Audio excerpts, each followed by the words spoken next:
कहते हैं दिल्ली दिल बरों की है, दिल जलों की है। कहते तो ये भी हैं कि दिल्ली दिल फरेबों की भी है। और लकी यानी कि लक्ष्मण लाल अग्रवाल में ये सारे गुण मौजूद थे। लोग उसकी शक्ल को देखकर ही कह देते थे, अबे दिल्ली से हो क्या? लकी वैसे दिखने में स्मार्ट और अट्रैक्टिव था, पर जेब से खस्ता हालत होने की वजह से रहता बेहद सिंपल तरीके से था। शर्ट का रंग उड़ा हुआ और पैंट से पैबंद जुड़ा हुआ। कहने को तो उसकी उम्र के लड़के दिल्ली की सड़कों पर रात को मोटर बाइक दौड़ाते थे, लेकिन लकी उर्फ लक्ष्मण लाल अग्रवाल सिर्फ कमरे से कॉलेज में पढ़ाई और गर्लफ्रेंड डिम्पल के साथ थोड़ा वक्त बिताना, फिर कॉलेज से दुकान से जब होम डिलीवरी आए तो वहाँ, और फिर घर चला जाता था। हाँ, कभी कभी जब वो किसी लड़के को खाली सड़क पर मोटर बाइक दंदनाते हुए देखता तो कहता, एक दिन अपना टाइम भी आएगा जब मैं चश्मा लगाकर बैठूंगा और पीछे डिम्पल को बैठाऊंगा।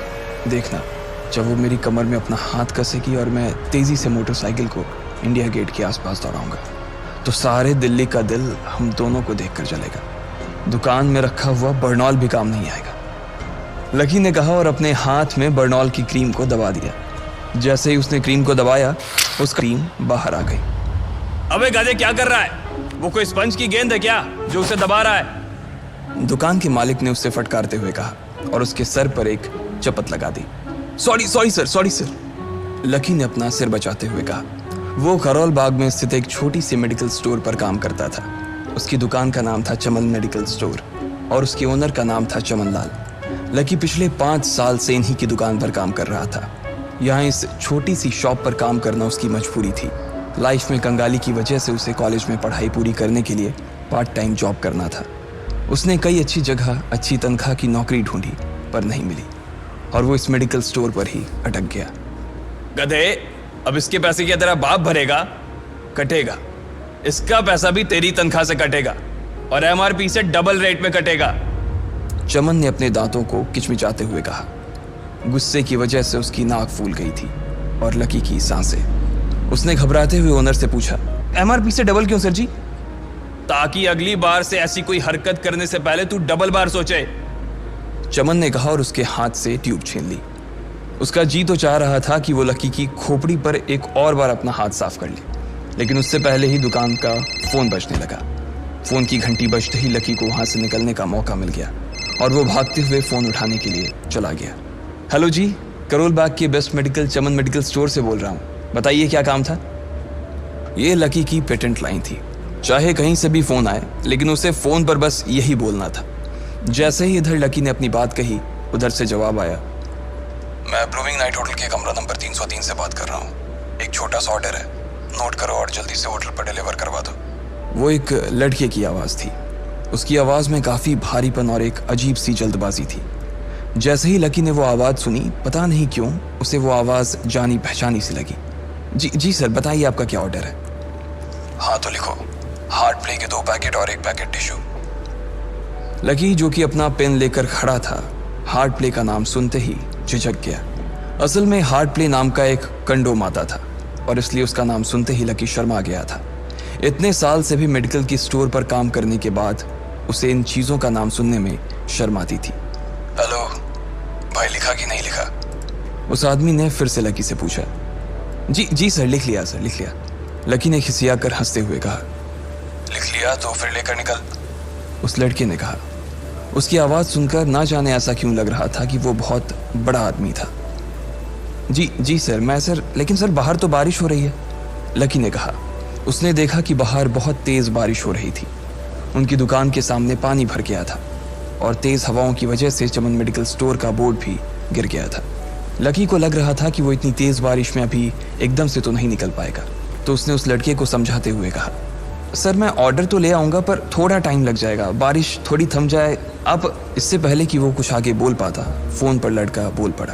तुम्हारे मालिक को पता है कि तुम मल्होत्रा जी के लड़के को मना कर रहे हो? हाँ पता है, बारिश हो रही है, इसलिए सारा सामान अच्छे से थैली में पैक करके लाना और लेट नहीं होना चाहिए, समझे?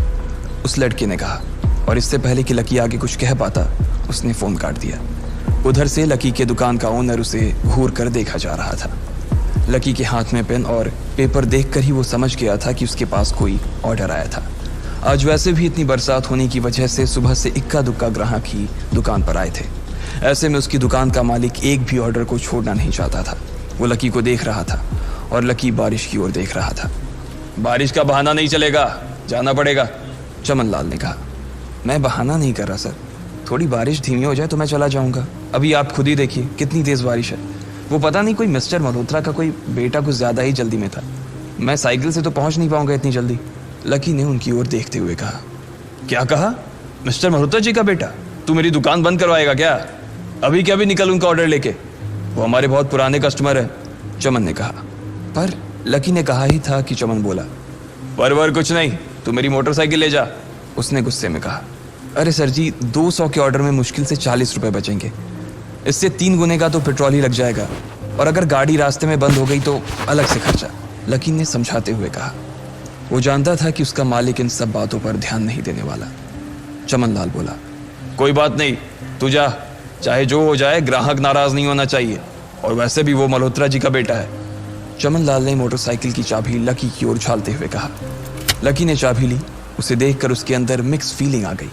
एक तो वो बहुत खुश हुआ कि बड़े दिनों बाद बाइक चलाने को मिलेगी, पर वहीं दूसरी तरफ दुखी इसलिए हुआ कि बाइक मिली भी तो ऐसी तेज बारिश में, अगर खराब हो गई तो इसकी चपत भी उसके सिर पर ही पड़ेगी।